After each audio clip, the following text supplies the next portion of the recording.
हाँ जी, फिर किवें हो तुसीं सारे। तुहाडा बहुत बहुत वैलकम हैगा ओरेकल एजुकेशन दी क्लासेस दे अंदर, जिथे असीं कर रहे हैं कैलरीमेट्री दे यूनिट 1 दे नुमैरिकल्स फ्रॉम फिजिक्स बुक सलीना 10th क्लास। ठीक है, आपां फर्स्ट नुमैरिकल दी रीडिंग करते हैं। तुहाडे कैमरे दे स्क्रीन दे अगे प्रेजेंट हैगा।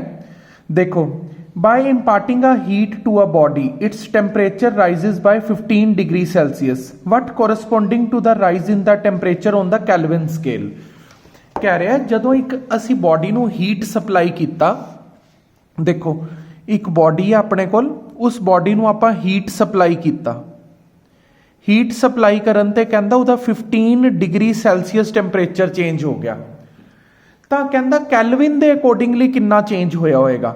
मैं तुहानूं एक दूसरी एग्जांपल दे के समझाना इधर साइड ते, इत्थे आपां अपना असली क्वेश्चन करांगे।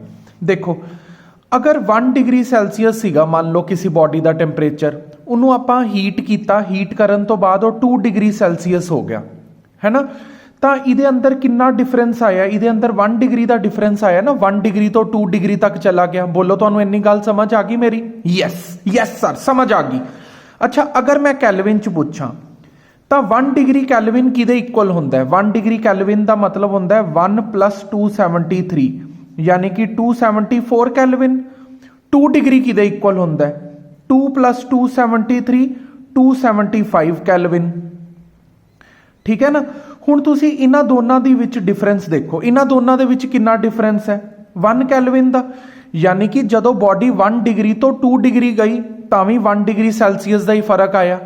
जदों बॉडी नू मैं कैलविन दे अंदर चेंज करता, 1 डिग्री नू कैलविन दे अंदर चेंज करके लिख लिया। कैलविन दे अंदर चेंज करन दा तरीका की हुंदा है? डिग्री वाली चीज़ नू कैलविन दे अंदर चेंज करन दा तरीका हुंदा उहदे च 273 ऐड कर दो। तां भी मैं माइनस करके देखा तो 1 कैलविन ही आया। यानी कि अगर बॉडी दे अंदर 15 डिग्री का चेंज आ रहा है, 15 डिग्री सैल्सीयस का चेंज आ रहा है, तो कैलविन दे अंदर कितना चेंज आ रहा होगा?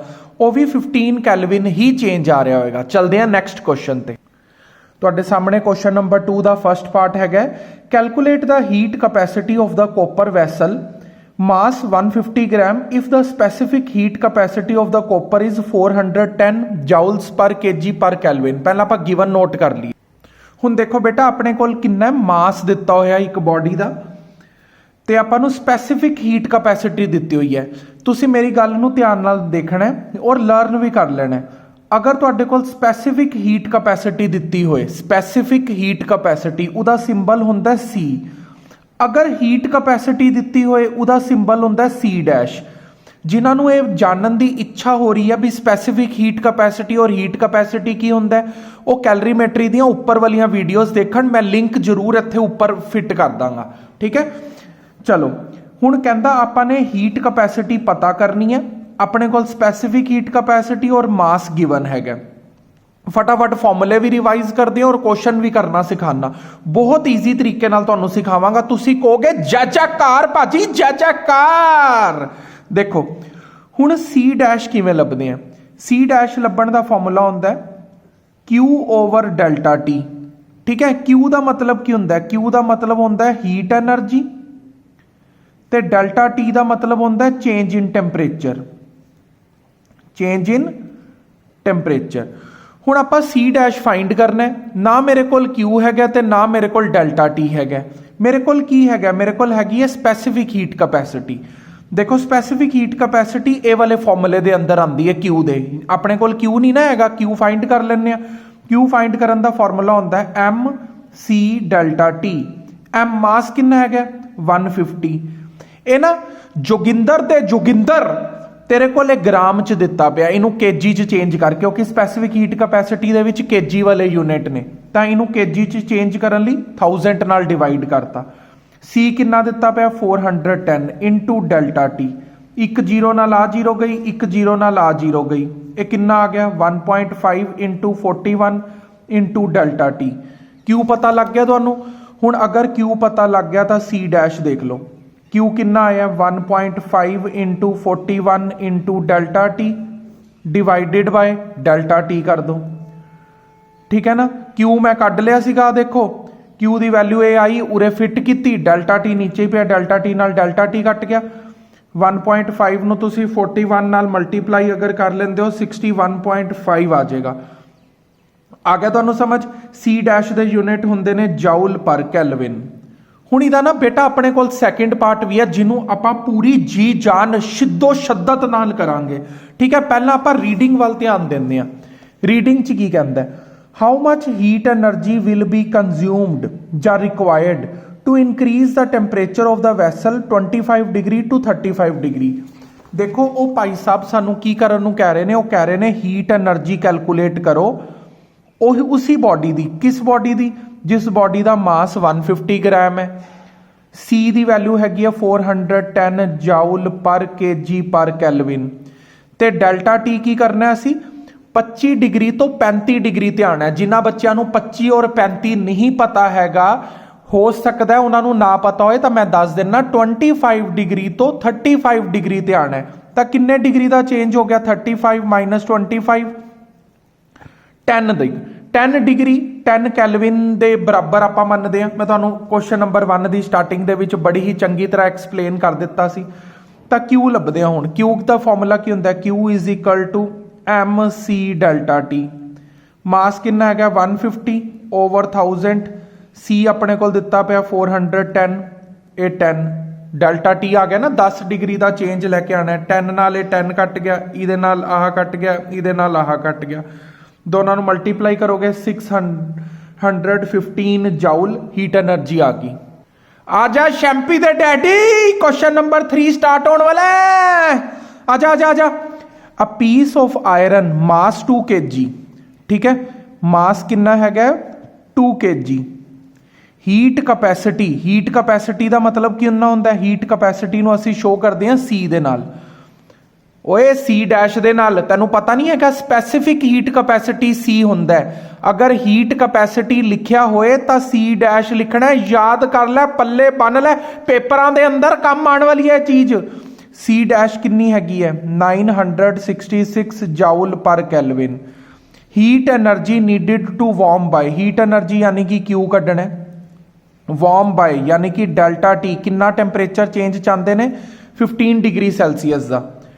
ਠੀਕ ਹੈ, ਸਪੈਸੀਫਿਕ ਹੀਟ ਕਪੈਸਿਟੀ ਯਾਨੀ ਕਿ C ਵੀ ਫਾਈਂਡ ਆਊਟ ਕਰਨ ਨੂੰ ਬੋਲਿਆ। ਚੱਕੋ ਦੇਖੋ ਪੂਰਾ ਦਿਮਾਗ ਲਗਾਵਾਂਗੇ। ਸਾਡੇ ਕੋਲ ਜਿੰਨਾ ਵੀ ਦਿਮਾਗ ਹੈਗਾ ਉਹਦਾ ਵੱਧ ਤੋਂ ਵੱਧ ਇਸਤੇਮਾਲ ਲਵਾਂਗੇ, ਕਿਉਂਕਿ ਜਿੰਨਾ ਦਿਮਾਗ ਦਾ ਜ਼ਿਆਦਾ ਇਸਤੇਮਾਲ ਕੀਤਾ ਜਾਏ ਉਨਾ ਇਹ ਤੇਜ਼ ਹੁੰਦਾ ਹੈ।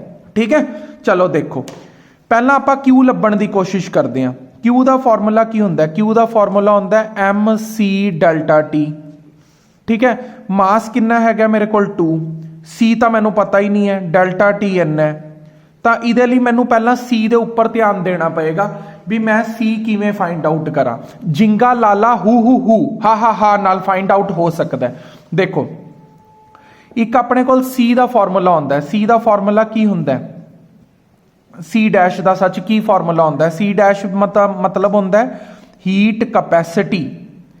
ਹੀਟ ਕਪੈਸਿਟੀ ਨੂੰ ਕਿਵੇਂ ਲੱਭਿਆ ਜਾ ਸਕਦਾ ਹੈ ਕਾਕਾ? ਹੀਟ ਕਪੈਸਿਟੀ ਨੂੰ ਲੱਭਿਆ ਜਾ ਸਕਦਾ ਹੈ Q ਓਵਰ ਡੈਲਟਾ ਟੀ ਦੇ ਨਾਲ। ਹੀਟ ਕਪੈਸਿਟੀ ਨੂੰ C ਡੈਸ਼ ਨੂੰ ਯਾਦ ਕਰ ਲਓ, ਪੱਲੇ ਬੰਨ ਲਓ, ਪੇਪਰਾਂ ਦੇ ਅੰਦਰ ਕੰਮ ਆਉਣ ਵਾਲੀ ਹੈ ਚੀਜ਼। ਠੀਕ ਹੈ, Q ਮੈਨੂੰ ਪਤਾ ਨਹੀਂ ਹੈਗਾ, ਡੈਲਟਾ ਟੀ ਮੈਨੂੰ ਪਤਾ ਹੈ 15 ਔਰ C ਡੈਸ਼ ਮੇਰੇ ਕੋਲ ਦਿੱਤਾ ਪਿਆ 966। ਕ੍ਰੋਸ ਮਲਟੀਪਲਾਈ 966 ਨੂੰ 15 ਨਾਲ ਮਲਟੀਪਲਾਈ ਕਰ ਦਿਓ, Q ਆ ਗਿਆ। ਹੁਣ Q ਕੱਢਣਾ ਸੀਗਾ, Q ਆਪਾਂ ਨੇ ਕੱਢਤਾ। ਹੁਣ C ਦੇ ਉੱਪਰ ਵਰਕ ਕਰਦੇ ਹਾਂ। ਕਿਵੇਂ ਕਰਾਂਗੇ? Q is equal to mc delta T. Q ਕਿੰਨਾ ਹੈਗਾ? Q ਹੈਗਾ 966 ਇੰਟੂ 15। ਜਸਟ ਉੱਪਰ ਹੀ ਤਾਂ ਫਾਈਂਡ ਆਊਟ ਕੀਤਾ ਜਾਊਲ ਦੇ ਅੰਦਰ। ਮਾਸ ਕਿੰਨਾ ਹੈਗਾ 2 kg। C ਅਸੀਂ ਕੈਲਕੂਲੇਟ ਕਰਨਾ ਹੈ, ਇਹ ਕਿੰਨਾ ਹੈਗਾ 15। ਠੀਕ ਹੈ, ਆ ਦੇਖੋ ਇਹ 15 ਨਾਲ ਇਹ 15 ਕੱਟ ਗਿਆ। 2 ਇੱਧਰ ਆ ਕੇ ਤੁਸੀਂ ਕਰ ਦਿਓ ਡਿਵਾਈਡ, ਤਾਂ ਇਹ ਆ ਗਿਆ 483। 483 C ਦੇ ਯੂਨਿਟ ਕੀ ਹੁੰਦੇ ਨੇ? ਜਾਊਲ ਪਰ ਕੇਜੀ ਪਰ ਕੈਲਵਿਨ। ਆ ਗਿਆ ਹੋਏਗਾ ਤੁਹਾਨੂੰ ਸਮਝ? ਨਾ ਆਇਆ ਹੋਏ ਤਾਂ ਕਮੈਂਟ ਸੈਕਸ਼ਨ 'ਚ ਪੋਸਟ ਕਰ ਦੇਣਾ, ਦੁਬਾਰਾ ਸਮਝਾ ਦਿੱਤਾ ਜਾਏਗਾ। ਇਹ ਪਰਨੀਤ ਸਿੰਘ ਛਾਤੀ ਠੋਕ ਕੇ ਕਹਿੰਦਾ ਜਿਹੜੀ ਚੀਜ਼ ਤੁਹਾਨੂੰ ਨਹੀਂ ਸਮਝ ਆ ਰਹੀ ਮੈਨੂੰ ਦੱਸੋ, ਮੈਂ ਤੁਹਾਨੂੰ ਸਮਝਾਵਾਂਗਾ। ਅਗਲਾ ਕੁਐਸਚਨ ਕਰਦੇ ਹਾਂ fourth question. Calculate the amount of heat energy required to raise the temperature of mass 1200 gram. Mass किन्ना body ਦਾ 100 gram. Of copper from 20 degree Celsius to 70 degree Celsius. मतलब देखो 20 डिग्री तो 70 डिग्री ते आना है, कितना टैंपरेचर चेंज चाहिए तुहानू 70 डिग्री तो यानी कि 70 डिग्री माइनस 20 डिग्री 50 कैलविन का बदलाव चाहिए। Specific heat capacity of the copper, specific heat capacity की गल कर रहे हैं ना तो सी लिखांगे, अगर हीट कैपेसिटी की गल कर रहे होंदा तो सी डैश लिखना सी। ये गल्लां याद रखेगा जेड़ा मेरा प्यारा बच्चा वो बहुत ऊपर जाएगा, याद रखेगा प्रनीत सर ने सानू कराया सीगा। चलो अमाउंट ऑफ हीट एनर्जी लभना क्यू, क्यू का की फार्मूला होंदा M C delta T. Mass कितना 100, देखे ग्राम चाहे केजी चाहे इनू नाल दी नाल केजी च बदल दे। सी कितना 390, डेल्टा टी कितना 50, 2 जीरो नाल ये 2 जीरो गई इहदे नाल आ गया 390 नूं इहदे नाल डिवाइड करोगे 1950। ठीक है, हुण आपां इस वीडियो च 4 क्वेश्चंस कीते ने, नैक्सट 4 क्वेश्चंस लई तुसीं नैक्सट वीडियो च मैनूं मिलो। ओए जिंगल